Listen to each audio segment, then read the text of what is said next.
আরে টিয়াটা তো একা একা খাই নো, টিয়াটা আসিল জাল নো এলা টিয়াটার হেনে হালাদি চলিয়েছি।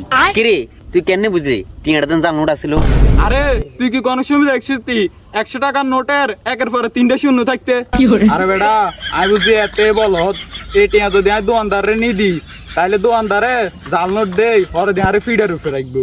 এলা আমি বুদ্ধি করি টিয়াটারে হে জায়গাতে হালাদি চলিয়ে। বন্ধু কি কস তুই? আমি কামটা ভালো করি ন, টিয়াটারে হেন হালাই। হ্যাঁ বন্ধু, তুই তো বালা কামে করছিস। এখন যা জাল নোট বাংলাদেশের মেয়েদে তুই বালাই করছিস, তুই টিয়াটা দেখছ। তুই যদি এই জাল নোটটা কোনো দোকানদারে দিতি তাহলে তুই নিশ্চিত মার খেতি। বন্ধু তুই বালাই কাম করছিস, তুই তো অনেক বুদ্ধিমান। আর বন্ধু দেখছিস বন্ধু এই দুই বকাসা দাকি দাগ হয় এটি বেলা আঙ্গা বন্ধু 1000 টাকা নোটরে 100 টাকা হালাইতে চলিয়েছে। দেখ সত্যি কামটা হয়েছে নি আর এডি বেলে জাল তোরে তো আন্ডা আল্লাহ ওরে বাঁচালে